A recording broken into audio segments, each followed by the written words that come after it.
BJP प्रभारी D Purandeswari, सह प्रभारी नितिन नवीन भी उनके साथ मौजूद हैं। बीजेपी नेताओं और कार्यकर्ताओं ने उनका जोरदार स्वागत किया है। ये तस्वीरें भी हम आपको दिखा रखे हैं। बेहद ही पारंपरिक तरीके से डी पुरंदेश्वरी का स्वागत यहाँ पर किया गया। प्रदेश अध्यक्ष विष्णुदेव साय, पूर्व मंत्री बृजमोहन अग्रवाल मौजूद रहे। रैली के साथ बीजेपी प्रदेश मुख्यालय पहुंचेंगी डी पुरंदेश्वरी। थोड़ी देर आराम करने के बाद चर्चाओं का दौर जारी होगा, यानी कि बैठकों का दौर चलेगा। तो बीजेपी प्रदेश कार्यालय में ही डी पुरंदेश्वरी के रुकने की व्यवस्था की गई है। आपको बता दें कि छत्तीसगढ़ दौरे पर हैं बीजेपी प्रदेश प्रभारी, और प्रदेश प्रभारी बनने के बाद पहली बार ये उनका दौरा है। सबसे अहम बात यह है कि किसी महिला को ये प्रभार दिया गया है पहली बार। और ये तस्वीरें आप देख रहे हैं, पारंपरिक तरीके से स्वागत किया गया डी पुरंदेश्वरी का एयरपोर्ट पर। ज्यादा जानकारी और अपडेट के लिए बात करेंगे, संवाददाता अंकुश बने हुए हैं हमारे साथ लाइव इसी खबर पर। अंकुश, क्या कुछ चल रहा है अभी? डी पुरंदेश्वरी क्या कुशाभाऊ ठाकरे परिसर पहुंच चुकी हैं? देखिए राजश्री, बिल्कुल जिस घड़ी का इंतजार बीजेपी के कार्यकर्ता पिछले कई दिनों से कर रहे थे, वो इंतजार अब जब खत्म हो गया है। कुछ ही समय बाद बैठकों का दौर शुरू होने वाला है। डी पुरंदेश्वरी भाजपा के प्रदेश मुख्यालय कुशाभाऊ ठाकरे पहुंच गई हैं। कुछ देर आराम के लिए मेरे पीछे वो एक बिल्डिंग दिख रही है, यही बिल्डिंग है जहां पर उनके ठहरने की व्यवस्था की गई है। और व्यवस्था के साथ साथ वहां पर अभी जो है वो नाश्ता करने के बाद यहां से निकलेंगी और बैठकों का दौर शुरू होगा। क्योंकि अभी बैठक के पहले कुछ आला नेता उनके पास पहुंचे हुए हैं, उनके साथ बैठक चल रही है। और पूरे कुशाभाऊ ठाकरे परिसर की अगर बात करें तो गाड़ियों का काफिला जिस तरीके से देखा जा रहा है, गाड़ियों की कतार यहाँ पर जिस तरीके से देखी जा रही है, उसको देखते हुए माना जा रहा है कि अब बैठकें होंगी। क्योंकि बीजेपी के कार्यकर्ता लगातार यहाँ पर पहुंचे हुए हैं और बैठकों के दौर का इंतजार कर रहे हैं। कुछ ही समय बाद ये बैठक जो है वो शुरू होने वाली है। बीजेपी के कार्यकर्ता यहाँ पर खासे उत्साही जो है वो नजर आ रहे हैं। और सबसे पहले तय किया गया है कि बीजेपी के कोर ग्रुप की पहले बैठक की जाएगी। काफी लंबा इंतजार करना पड़ा, लेकिन अब वो इंतजार खत्म हो गया। कुछ ही देर बाद बैठकों का दौर शुरू होगा। इस पूरे दौरे को लेकर आप लोग क्या सोचते हैं? कार्यकर्ता की एक सामान्य घटना है कि जब प्रदेश प्रभारी बनती है तो आगे कार्यकर्ताओं से, पदाधिकारियों से मिलती है। एक बड़ा उत्साह का वातावरण है, क्योंकि दक्षिण में सुषमा दीदी के बाद अगर किसी को कहा जाता है तो दक्षिण की सुषमा दीदी पुरंदेश्वरी जी को कहा जाता है। दूसरा, हम युवा हैं और हमारे युवाओं के बीच के नितिन नवीन जी को यहाँ पे सह प्रभारी के रूप में बनाया गया। तो निसंदेह युवाओं में अनुभव और युवा का एक बहुत शानदार तालमेल केंद्र सरकार ने हमें दिया है। पूरा प्रदेश ताकत से 2023 की तैयारी करेगी और निसंदेह 15 साल हमने सेवा किया है, पुनः प्रदेश की जनता का सेवा हम करेंगे। पूरे शेड्यूल की अगर बात करें तो किस तरीके से पूरा शेड्यूल तय किया गया है? कुछ ही देर बाद बैठकें शुरू होने वाली। सबसे पहले कोर ग्रुप की बैठक, उसके बाद चरणबद्ध तरीके से कैसे बैठकें होने वाली हैं, और आप लोग इन बैठकों को लेकर कितना उत्साहित है? हम लोग तो लगातार कल से लेकर पूरे कार्यकर्ता यहाँ पर अपनी सेवाएं दे रहे हैं। हम लोग सब कार्यकर्ताओं को यहाँ पर व्यवस्था दी गई है, उसी के अंतर्गत हम सभी कार्यकर्ता यहाँ पर हैं। और जो पार्टी की व्यवस्था की बात है, जो बैठकें की बात है, वो लगातार पार्टी की जो रूपरेखा है वो अभी आपको थोड़ी देर में आप सबको देखने को मिलेगी। जिस तरीके से प्रदेश प्रभारी पहली बार यहाँ आई हैं, स्वागत जो है उनका एयरपोर्ट से लेकर भाजपा प्रदेश मुख्यालय तक देखने को मिला है। उत्साह आप लोगों को काफ़ी दिखाई दे रहा है। लेकिन वर्तमान परिस्थितियों में आगामी 2023 की जो रणनीति तैयार हो रही है, उसको देखकर कितना महत्वपूर्ण ये दौरा रहने वाला है, और इस बैठक के बाद कितना रिचार्ज जो है आप लोग होने वाले? जी निश्चित ही 15 साल की सरकार रही और उसके बाद अभी हम विपक्ष में हैं। ऐसे में नवीन प्रभारी, ऐसे दो प्रभारी, एक सह प्रभारी, दो हमारे बीच में आए। और खासकर नितिन नवीन जी, जिनके साथ युवा मोर्चा के बहुत सारे साथियों ने काम भी किया है, तो निश्चित ही बहुत उत्साह का माहौल है। और कार्यकर्ता, आपने देखा होगा कि एयरपोर्ट में पूरे भव्य और अच्छे तरीके से सभी समाज के लोगों ने अलग अलग तरीके से भी स्वागत किया है। तो हमारे लिए निश्चित बहुत बड़ी बात है और सभी कार्यकर्ताओं में उत्साह का संचार भी हुआ है। काफ़ी लंबा इंतजार रहा है, लेकिन अब वो घड़ी आ गई है, बैठकें शुरू होंगी। सबसे पहले बैठकों के बारे में जानना चाहेंगे कि कितने चरणों में ये बैठकें होंगी?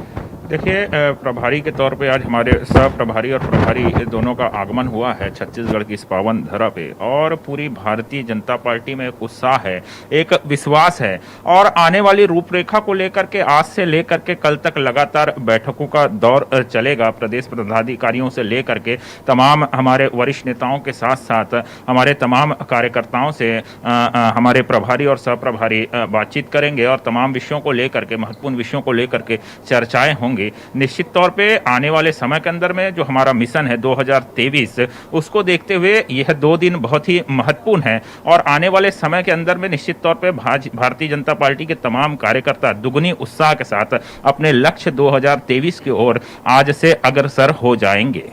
श्री, मैं जिस जगह पे खड़ा हूँ उसके ठीक बाईं तरफ एक बड़ी बिल्डिंग है। यहाँ पर वो सभागृह है जहाँ पर बैठकें होने वाली हैं। कुछ ही समय बाद यहाँ पर बैठकों का दौर शुरू होगा और बैठकों के पहले कार्यकर्ताओं का उत्साह है और बिल्कुल। अंकुश, एक बात और कार्यकर्ताओं से ये भी पूछे कि पहली बार प्रदेश का प्रभार किसी महिला को दिया गया है, इसे लेकर कार्यकर्ता क्या सोचते हैं?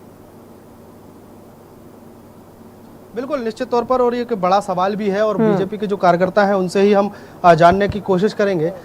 ये पहली बार हुआ है जब छत्तीसगढ़ की भारतीय जनता पार्टी के प्रभारी के तौर पर कोई महिला है, महिला प्रभारी है, और उसके बाद महिला प्रभारी के बनने बाद पहली बार वो यहाँ आई हैं।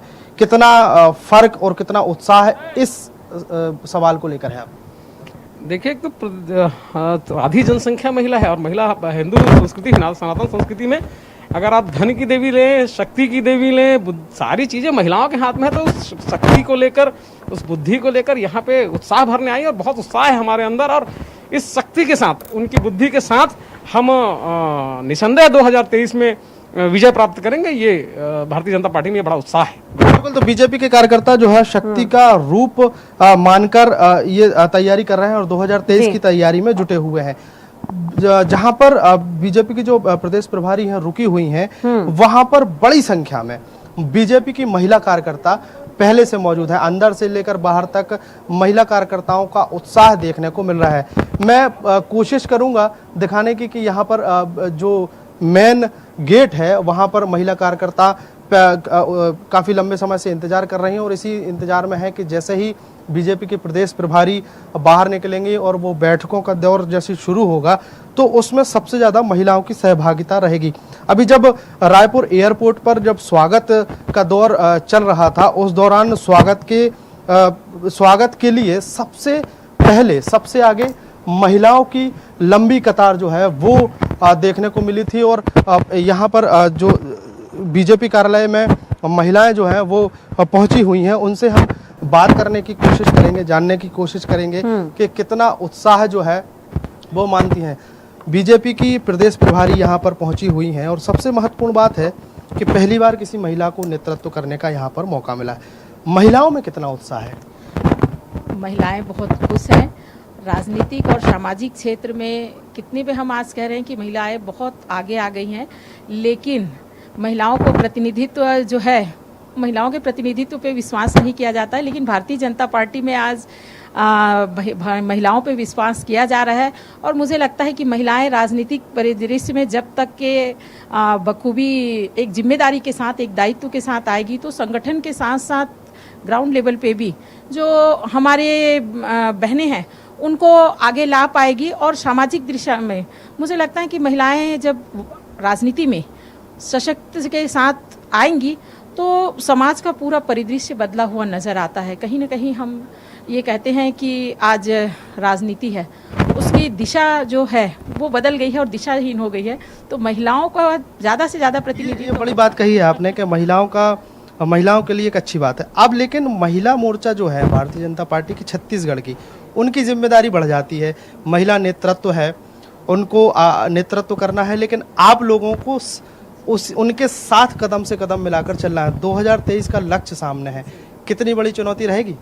नहीं, देखिए, चुनौती तो है, चुनाव चुनौती ही है और उस चुनौती को पार करना हमारे भारतीय जनता पार्टी के सभी कार्यकर्ताओं के साथ महिलाओं की भी जिम्मेदारी है। और 50% महिला बहनें हैं और मुझे लगता है कि आज जिस प्रकार से हमारे देश में हमारे प्रधानमंत्री नरेंद्र मोदी जी है, उन पे पूरे देश की महिलाओं ने विश्वास किया है और जितना बड़ा उनको बहुमत मिला है, आने वाले समय में हम फिर से पूरे प्रदेश में वापस आएंगे। आज जिस प्रकार से यहाँ छत्तीसगढ़ में कांग्रेस की सरकार काम कर रही है, मुझे लगता है कि जनता उसको देख रही है और उसका आकलन भी कर रही है। आने वाले समय में पुनः हम छत्तीसगढ़ में सत्ता में आएंगे और पुनः एक जनता के हित के लिए जो काम है, आज विपक्ष में रहते हुए भी हमारी जो भूमिका है और हमारा जो दायित्व है उसका बखूबी निर्वहन कर रहे हैं। तो काफी महत्वपूर्ण बातें जो है वो अब निकल कर आ रही जी, हैं। महत्वपूर्ण इसलिए हो जाता है कि छत्तीसगढ़ का प्रभार जिन्हें दिया गया है वो महिला है और उसको लेकर महिलाएं खासी उत्साहित हैं। हालांकि चुनौती मानती हैं कि आगामी जो चुनाव है उसके लिए महिलाओं की एक चुनौती जो है वो रहेगी। भाजपा ने जो नेतृत्व करने का मौका महिला को दिया है उसके लिए महिलाओं की चुनौती भी बड़ी है, जिम्मेदारियां भी बड़ी हैं, लेकिन उन जिम्मेदारियों को बखूबी निभाने का वादा और कदम से कदम मिलाकर चलने का वादा जो है वो अभी से करते हुए महिला मोर्चा की कार्यकर्ता भी करते हुए जो वादा है वो करते हुए नजर आती हैं। चले अंकुश बने रहेगा हमारे साथ। तो ये तस्वीरें आप दिखा रहे थे कि